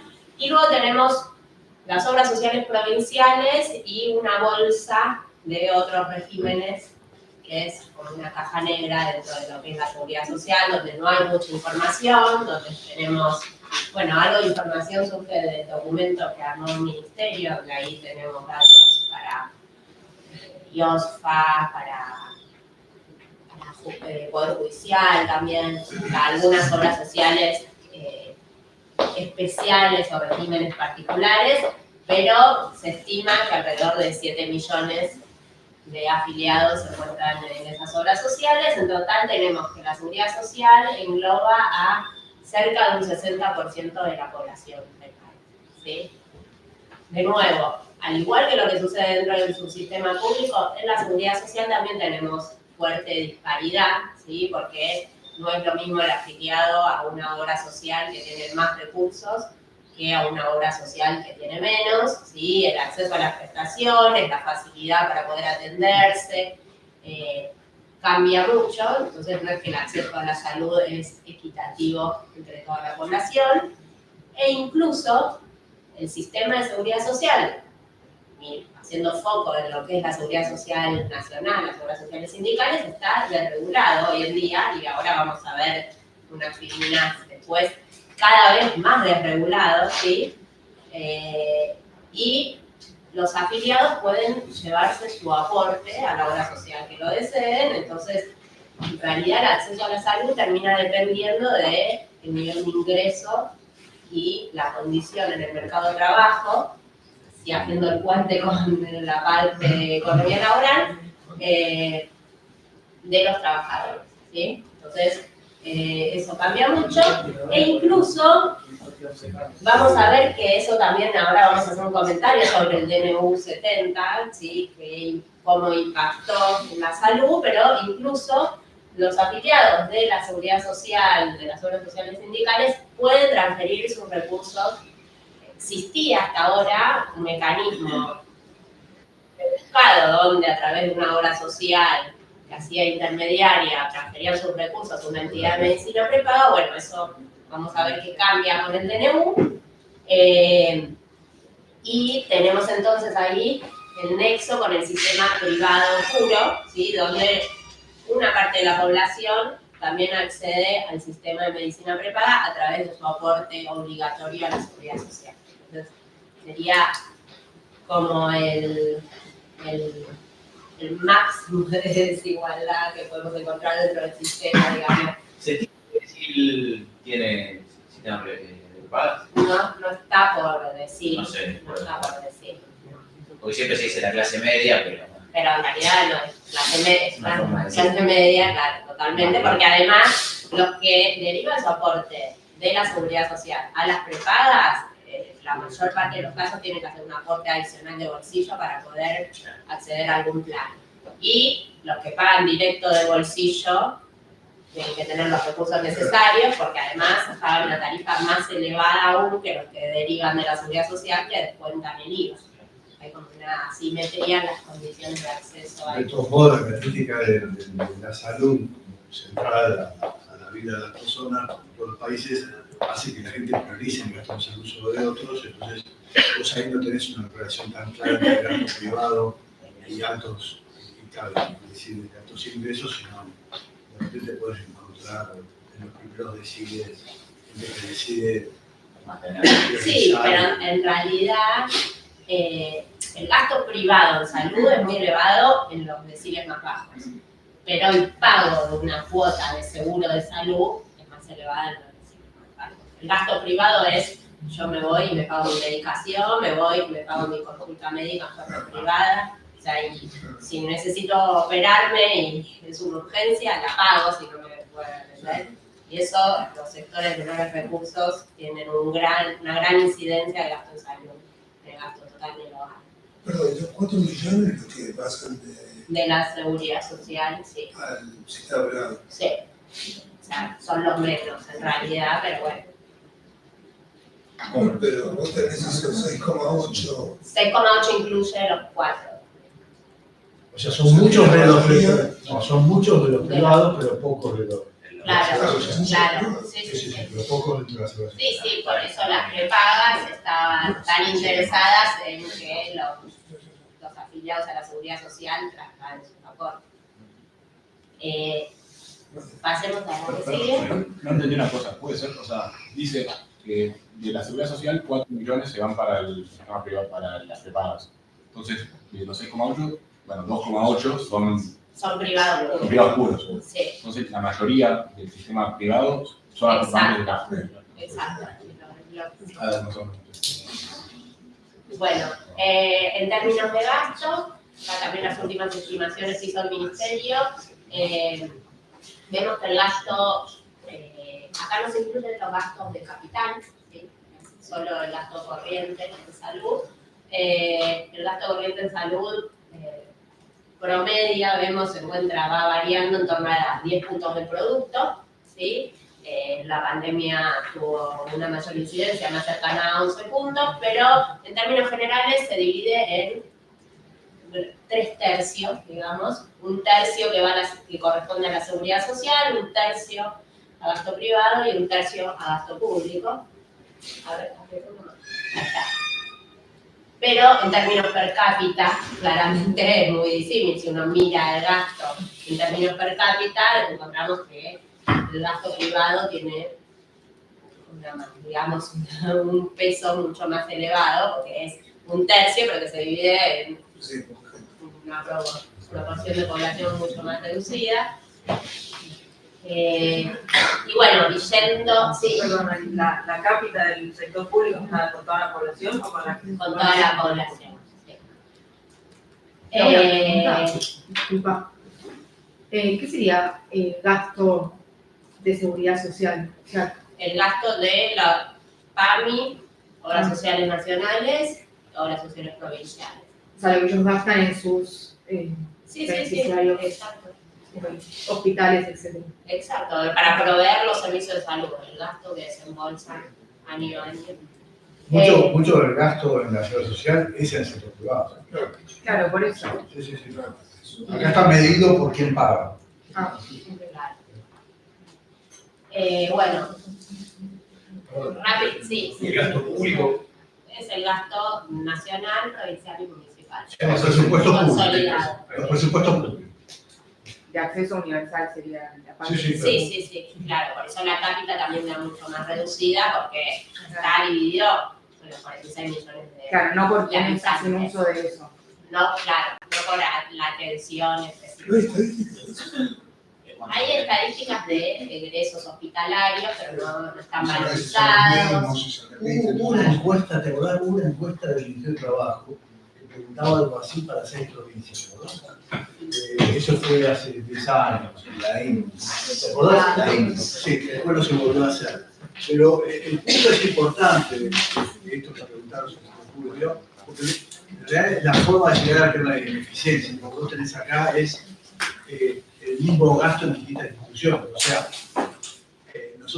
cada uno de nosotros recibimos gasto del sector público, de la seguridad social y del sector privado. Si les pregunto a ustedes, yo creo que la mayoría va al sector público cuando lo necesita, se vacuna, una emergencia, agarra, que yo, tiene seguridad social y seguramente va al odontólogo, al oftalmólogo o a quien sea de lo privado. Lo cual, la ineficiencia del sistema nuestro, aclaremos, 10 puntos de producto, hay pocos países del mundo que ganan, más que cualquier país europeo. El país europeo normal gasta 8 o 9 puntos de producto. Bueno, y acá un pantallazo rápido de las principales implicancias del DNU 70. Bueno, en primer lugar, que se eliminan las funciones de la superintendencia relacionadas con la autorización de cuotas de prepagas. Eso después lo que el gobierno intentó regular de alguna manera porque liberó la actualización de cuotas y las cuotas empezaron a subir conforme los intereses de las entidades y se le fue la mano, entonces trataron de regularlo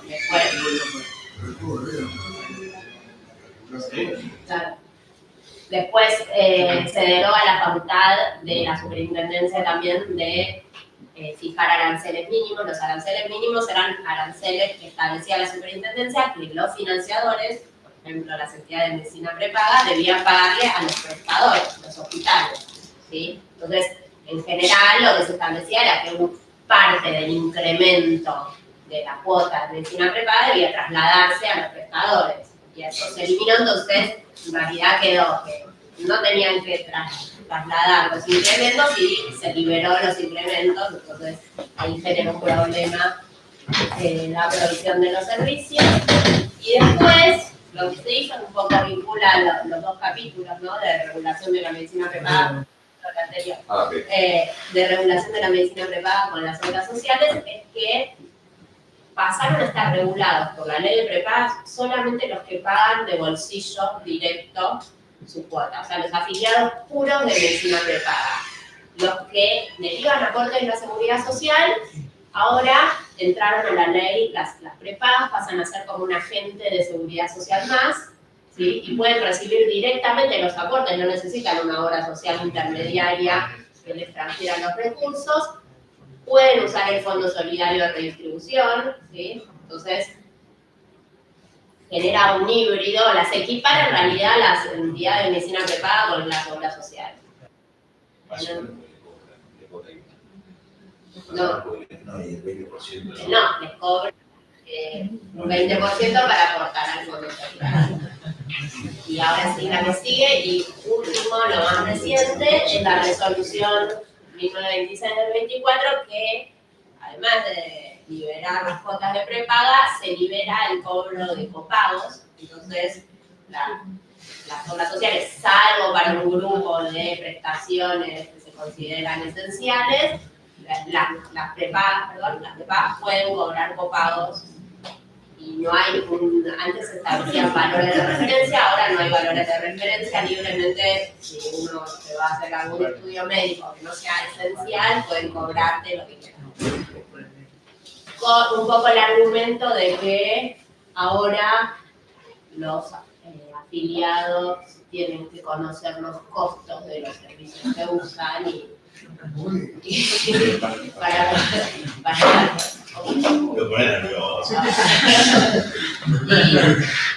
saber que pueden requerir un pago adicional de los servicios. Así que hasta ahí está. ¿Vamos al final? Incluso los del PMO pueden hacer copados. Sí, algunos sí, salvo los que son considerados esenciales, que ahí estaban detallados, creo que era... Es por prestación y no por plan. Además el PMO hoy es solo, porque se achicó tanto el aporte que Es solo el el PMO es mayor que la cápita media del sistema. No sé cómo puede tener Salvo eso, que están ahí, los que están exentos de coseguros, que están ahí cuestiones de oncología, discapacidad, materno infantil, emergencias, embarazos, VIH, trasplante de órganos. Programas preventivos. Eso.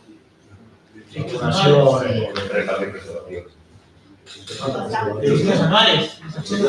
Sí, pero no sé el detalle de qué prestaciones incorporan, pero... No sé, porque para mí justamente los chequeos los van a incorporar. Vos sabés que vayas, como pago, para hacerte un análisis de laboratorio, para hacerte una radiografía, para hacer... El mercado debería decir que sea gratis. La sociedad se ha vuelto. Vos, ¿no? Sí, perspectiva. A ver, sí, yo no lo voy a pasar digo, porque la idea era que lo más todo medio implícito en alguna de las cosas que hemos dicho, ¿no? Bueno, sobre la expectativa, es un tema más, digo, no hay que podamos decir del lado del empleo, digo, si se convierte en una L y no en una B, uno va a esperar que siga cayendo el empleo, las empresas primero bajan las horas, suspenden las que pueden, y finalmente despiden, se quieran despedir, toda la sociedad despide, no solo el partido en sí mismo. Entonces eso es un poquito lo que trató Roxana de señalar, todavía es raro que haya caído tanto al principio, porque uno esperaba que hubiesen mantenido los otros mecanismos. Entonces si esta situación de nivel de actividad baja, por más que se planche, digamos, no estoy diciendo que tiene que seguir bajando, se planche, uno tiene que tener expectativas más negativas sobre el propio, porque viene ajustando, ahí sigue el ajuste de los meses anteriores, en un contexto además donde viene cayendo, como mostramos, desde septiembre, agosto, septiembre, viene cayendo los empleos. Ahí hay un tema. Sobre el salario, posiblemente el salario sigan negociando, se va a reformar, me refiero, ¿no? Se reformar no sabemos nada, no tienen datos, son periodos de 4 trimestres, ¿no? Podemos saber nada que pasa con el informal, no se supone que ha ido cayendo más que formal. Por el lado del ingreso la cosa está, la masa de ingresos está complicada y como siempre tiene un contexto, una implicancia redistributiva negativa, digamos, relativa, además de absoluta en términos de pobreza. ¿Cuál es el rol de la política activa? Bueno, a ver, ahí hay, por atrás, la política activa del mercado de trabajo no tienen que son subsidios, que vienen por el lado de la capacitación por un lado y por el lado de la reducción de una manera temporal y de costo laboral. Eso, en general, no suelen ser muy efectivas en contextos de recesión. No, bueno, te regalen que sea salario, ahí va a contratar a un trabajador si no hay una expectativa con algo que te dé una rentabilidad. Por lo tanto, digo, en general las políticas activas típicas de empleo, en general, aún en contextos expansivos, suelen tener suelen tener poca efectividad, tienen mucho punto eso muerto, ¿no? Es como en general se benefician aquellos que ya tenían expectativas o tenían serios planes de expandir el empleo. Digo, en general, en este contexto en particular, digo, no hay nada fuera de un... No hay que podamos empezar a discutir si no hay alguna recuperación de la actividad. Ese es el punto fundamental. En términos más generales, yo diría que las políticas activas de empleo tienen sentido en contextos donde vos conjugás políticas tendientes a facilitar la contratación de empleo simultáneamente con aquellas que facilitan la inversión. Digo, es muy difícil que solo hagas políticas en el plano laboral para mejorar el empleo. Entonces la cuestión de articular políticas, el RIGI tendría que, digo, no digo el RIGI en términos de cómo quedó en la ley, entonces ese es el único que tendría algún sentido. Pero digo nuevamente, no es este el momento es el momento para ir discutiendo la institucionalidad de esto, pero no es el momento en donde vos, frente a este pelote, lo que hagamos es el plan, como se funcionó, el plan de Macri, ¿Tercero? no, es decir, como los jóvenes ya se pasaban, esas cosas tienen impactos marginales, ¿no? Y en el mejor de los casos, impacto no sobre el empleo total, sino sobre el empleo de un grupo, ¿no? Puede sí cambiar decisiones en términos de los jóvenes, adultos de 45 años, mujeres, bajo nivel de tal cosa. Así que por ahí. Y después ya el tema que tiene más que ver con un conjunto es la que tienen frente a eventos que están protegidos que están protegidos en el caso de los trabajadores formales, ¿no? Básicamente el despido, los bajos ingresos, las cuestiones más específicas de accidentes, etc., ¿no? Y ahí el diseño del mecanismo es complicado, ¿no? Realmente es complicado porque frente al despido, por ejemplo, la cuestión de la identificación de una situación de desocupación es muy complicada, ¿no? El despedido formal lo tenés identificado con el acto administrativo del despido de alguien, en el caso de un formal no. Entonces todos los mecanismos pasan por transferencias, ¿no? Por mecanismos de transferencias, y ahí las cuestiones que comentaron, que están muy focalizadas en los hogares con hijos, en los hogares sin hijos no hay ningún tipo de protección de la... y que tendría que tener un carácter un tanto diferente, no un carácter de extensión de la asignación familiar, sino un carácter más protección de eventos, vuelvo a decir que es muy complicado, más transitorios, y ahí ese es el desafío de la discusión. Nuevamente, no es un desafío de esta reunión, es un desafío más general, como que lo plantearon, pero yo diría que es el punto central de la discusión, porque, como decía Oscar, aún en contextos de expansión de la economía, el peso de la informalidad va a seguir siendo muy elevado. Entonces, ahí no es que tengamos respuesta, no se revoluciona, pero me parece que ahí hay un tema de discusión del diseño de mecanismos de protección de ese tipo de la población. Entonces, sí, bueno, ya está, digo, yo diría que en el salario mínimo, en términos de instituciones existentes, el salario mínimo de negociaciones, en general la Argentina tiene mecanismos de negociaciones que eso que funciona bien, la institucionalidad no tiene principio que haya alguna cuestión que permite priorizar.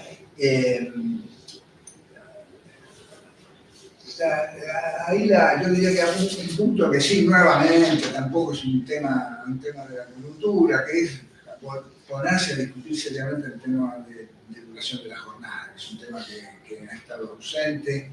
Entonces ese es un tema que me parece que debería estar presente, que es un tema que tiene mucha discusión a nivel de varios países en el mundo. Creo que es un tema que debería enfocarlo, al menos comenzar a discutir esta cuestión, porque tenemos todavía duraciones de jornadas legales muy elevadas, no necesariamente las efectivas, pero los marcos regulatorios tienen topes muy elevados. Eso habría que... Igual que la cuestión del desafío que representa la presión demográfica. Oscar, el tema del desafío de las cuestiones ambientales y el tema del cambio tecnológico también, ¿no? Es un momento para andar discutiendo cuestiones sobre si es adaptable, distintos tipos de avances tecnológicos, qué repercusiones tiene en el empleo y eso, qué repercusiones podría tener en la regulación. Por ejemplo, extrañamente no hay nada, ni en el proyecto grande, ni en este proyecto hay algo de teletrabajo, sobre la cuestión de las regulaciones de las nuevas, entre comillas, formas de empleo, ¿no? Que no necesariamente todas ameritan una regulación específica, pero al menos sí amerita una discusión al respecto, ¿no? Entonces creo que ese es otro desafío que yo creo que la realidad te lo va a poner adelante ya, ¿no? Entonces, es un punto.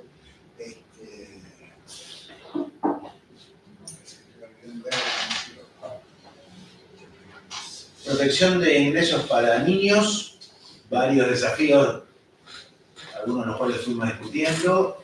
Hay que cerrar la brecha horizontal, ese 16% de los chicos más pobres, problemas de comunicación, territorios aislados, población indígena. Todo esto implica un rol activo de ANSES, que ANSES discontinuó y que de alguna manera ANSES, Desarrollo Social, Capital Humano y quien fuera, tiene que retomar de alguna manera.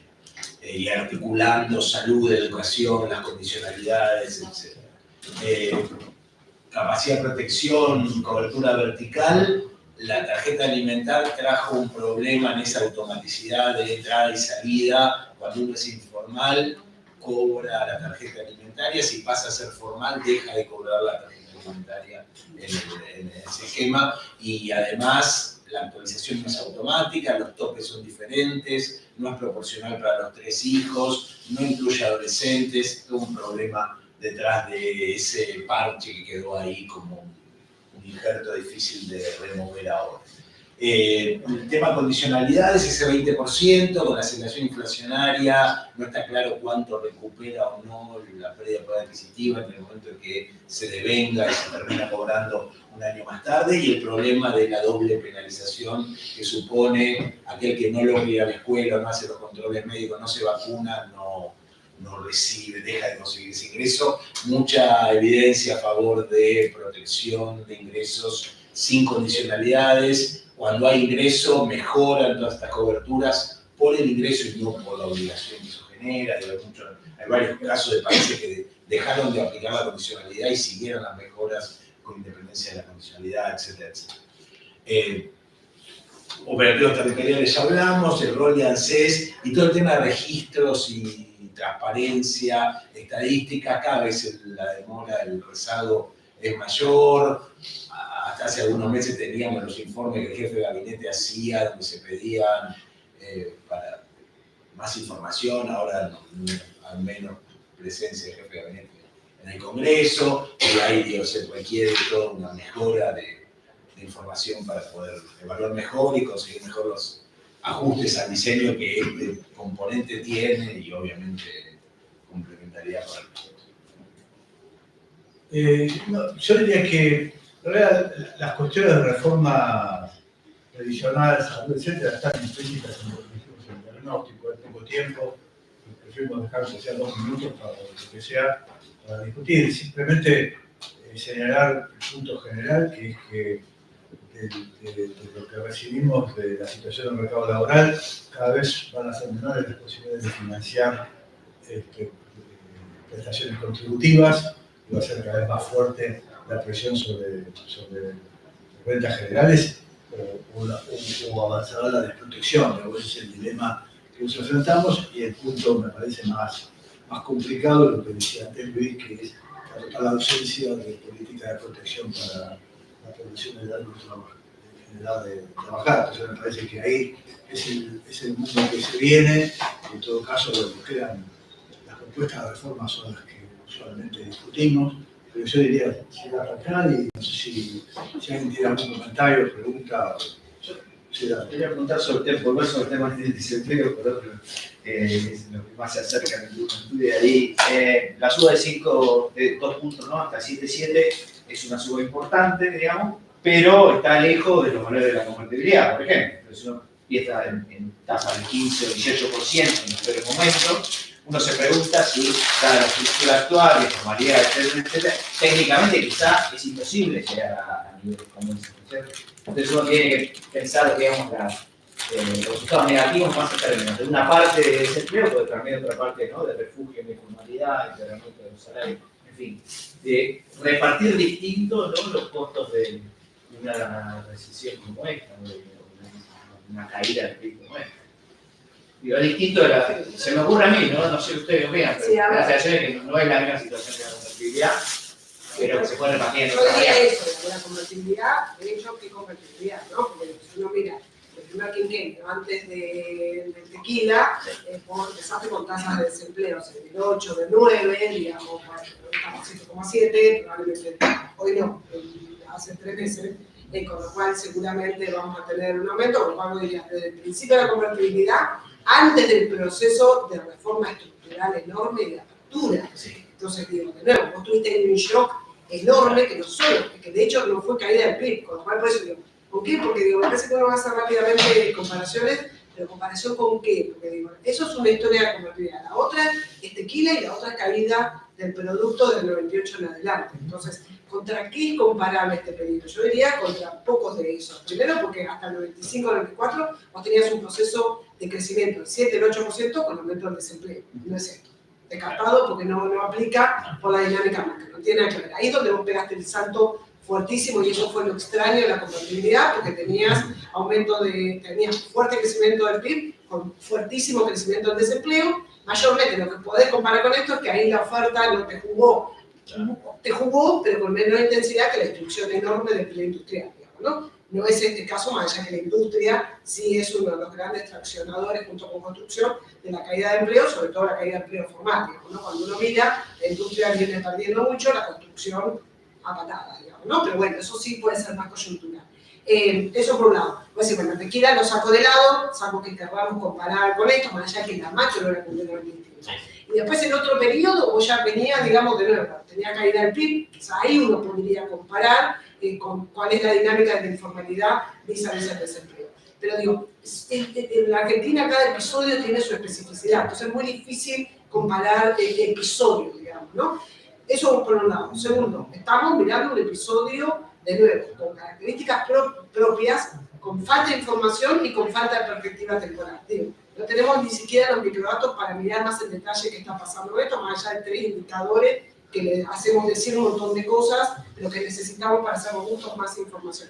Y segundo, estamos mirando un trimestre. Lo que nos llama la atención es que en relación a otras crisis sí ha habido una respuesta muy elástica, digamos, ¿no? Muy elástica de empleo. Entonces, yo diría, el desempleo, no sé, no me importa si llega a 25. Obviamente esperaríamos que no llegue a 27, digamos. Yo diría, lo que haya aumentado ni siquiera del 5 al 7. Ahora, porque no llega a 25 no es un problema, definitivamente no. Primero, porque tenés la ventaja de dónde venís. Y segundo, porque además, lo dramático de esta historia que está jugando todos los factores que te pueden jugar. Porque tenés contracción del empleo y contracción enorme de los salarios. No hay una cosa que no diga, bueno, ajustaste más por un lado o por el otro. Te ajusta el empleo total, te ajusta la informalidad y te ajustan los salarios. O sea, no hay ninguno que haya contrabalanceado nada. Digo, con más información, si queremos, nos puede hacer un análisis más fino de cómo contribuyen cada uno de esos elementos a el resultado desastroso del mercado de trabajo. En un trimestre, insisto, nos gustaría tener un poco más de perspectiva para ver más estas cuestiones, porque además, si hay algún rezago, es un rezago sobre algo que de hecho ya pasó. Digo, entonces, lo único que te puede dar esa idea de un poco la pregunta de rezago, que no es rezago que tuviste, pero puedes seguir teniendo, es esto, pero luego es un mes que estamos viendo el EMA de lo que está pasando, vis-a-vis lo que nos dice la IL. La IL es una porción del empleo informal, yo te diría la mejor porción del empleo formal, pero tenés todo el resto del mercado de trabajo, entonces si todo el resto se comporta peor, todavía vas a tener más preocupante, porque en mayo, en abril, parece haber estabilizado un poco y el empleo sigue cayendo. Entonces, nos faltan elementos para decir que es comparable, pero además, aunque no sea comparable, yo creo que en sí mismo, digamos, es mirar cómo está funcionando hoy, más allá de cuál es la tasa, qué sé yo te diría, si llegás al 10% de desempleo y tenés alguna protección de desempleo, y bueno, qué sé yo, digo, tenés una historia. Nosotros, digo, hasta ahora no somos México, si esa es la pregunta. No es que vamos a tener desempleo del 5% y todo va a juntar por la informalidad. La verdad es algo que de la noche a la mañana nos encontremos con otro país. En general no ha funcionado así, y la verdad es que ahora, por lo pronto, no parece, pero insisto, el aumento del desempleo fue muy importante. ¿Por qué esperábamos 15% de desempleo? ¿Qué significa eso? No sé, digo, podría haber pasado, todo puede pasar, pero que no tengamos 15 no significa que el 7,7 no sea problemático, dado todos estos elementos. Bueno, no sé si hay algo más, si no, siendo las 11:05, lo levantamos. Pero si hay una duda o pregunta, estamos. Bien. Gracias.